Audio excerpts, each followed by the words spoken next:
Los sacerdotes no podemos ser política, pero eso no quiere decir que no vamos a tener una opinión de los políticos, ¿no?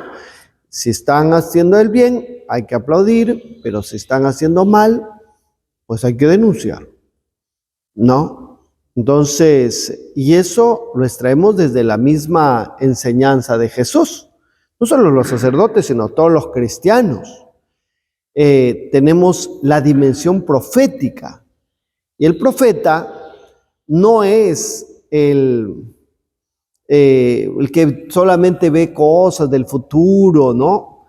El profeta en la Biblia fundamentalmente es un hombre de Dios, un hombre, una mujer, una persona mística que tiene una experiencia profunda de Dios y desde Dios denuncia las injusticias políticas y religiosas y anuncia la salvación de Dios, ¿no?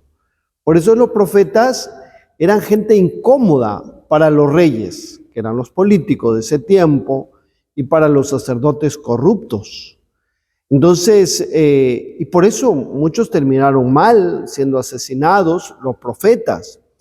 Y Jesús también tiene esa dimensión profética, y a veces queremos ver a Jesús, solo espiritualizarlo, sin que ver toda la dimensión política. Hoy día, justamente en el Evangelio, el Señor, ¿se acuerdan de qué trataba el Evangelio?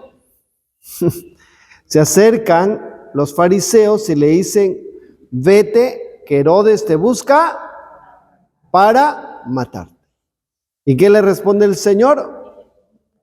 Vayan a decirle a ese zorro.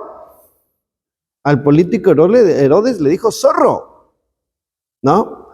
Dice que un perro con una zorra se chocan y la perra le dice, I am sorry. I am sorry. Y la zorra le dice, I am Perris. En inglés, ¿no? Ay. Bueno, y hablando de políticos, también dice que hicieron una encuesta, que aquí en el Perú estamos súper bien, que solamente 6 personas sufren en el Perú.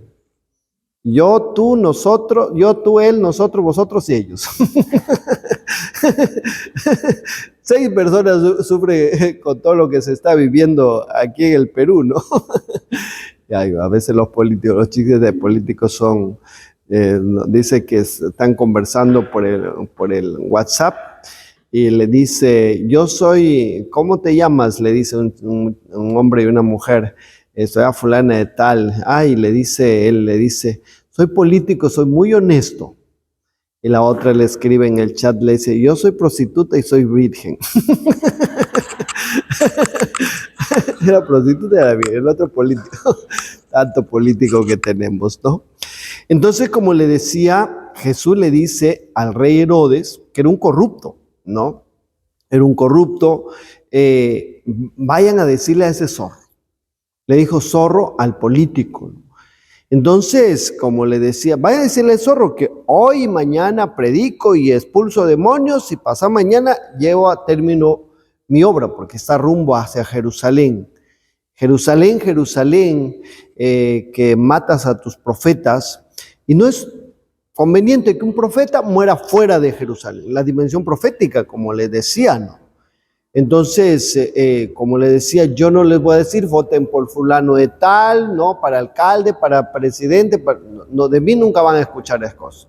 Pero si las cosas no están bien, como están ahorita mal, ¿no? El premier ha dicho que no se hagan las huelgas porque va a desdibujar el rostro del país.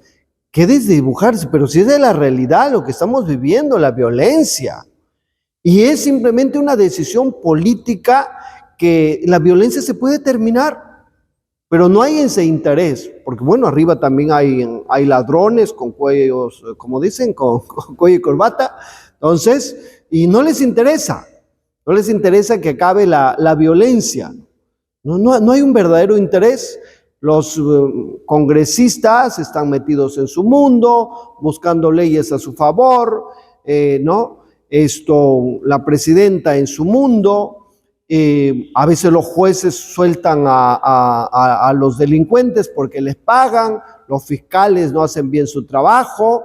Entonces, es una cuestión de arriba, ¿no? Una cuestión. Entonces, pues, hay que decir que eso no está bien. Eso no está bien, ¿no? Y bueno, pues todo eso también ahuyenta inversiones y todo. Entonces, creo que es importante que desde la parte bíblica veamos eso, nuestro compromiso político que tiene que haber, pero bueno, o sea, al final, también incluso no al final, sino parte de la misión de los laicos, de la cultura, la economía, la política, ¿no?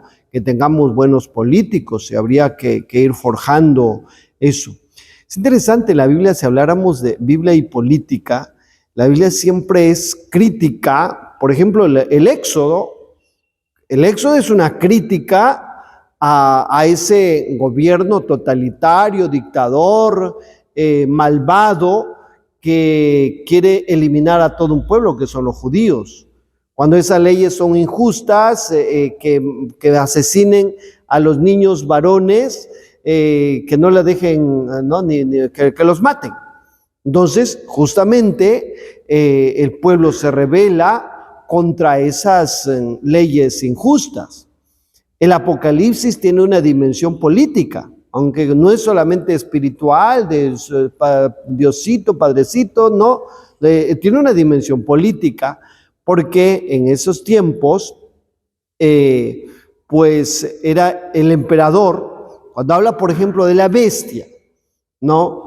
Y hay gente que piensa que al final de los tiempos va a venir una bestia y no sé qué.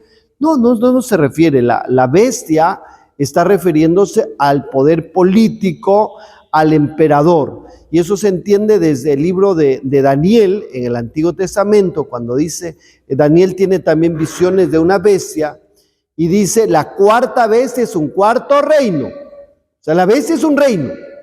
Y en el tiempo de los cristianos, de los primeros cristianos, del Apocalipsis, que el reino que se comportaba como una bestia era precisamente el emperador con sus militares que perseguía a los cristianos, y los cristianos no estaban dispuestos a adorarlos, porque hay emperadores que pedían adoración incluso. Como los cristianos no eran idólatras, entonces pues se negaban, ¿no? Entonces el Apocalipsis tiene una dimensión política, curiosamente, ¿no? Porque los cristianos se oponen a esas decisiones que van en contra del proyecto de Dios, en contra de los valores del reino. Y eso puede darse también en cualquier circunstancia en nuestro país, como le decía. La verdad, estamos como estamos por la irresponsabilidad de la presidenta, porque los congresistas no están haciendo bien su papel, porque algunos jueces también no están, o a veces las mismas leyes que dan los congresistas, pues ¿qué van a hacer los jueces y fiscales a veces también, no?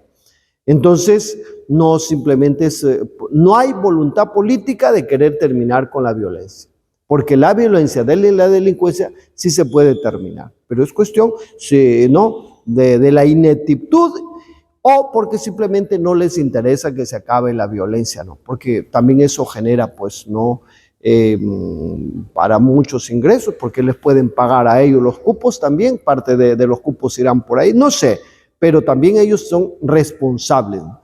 Y creo que desde nuestra dimensión de cristianos tenemos que tener claro todas estas cosas.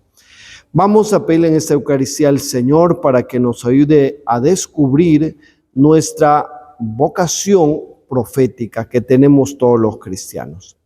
Se ponen de pie.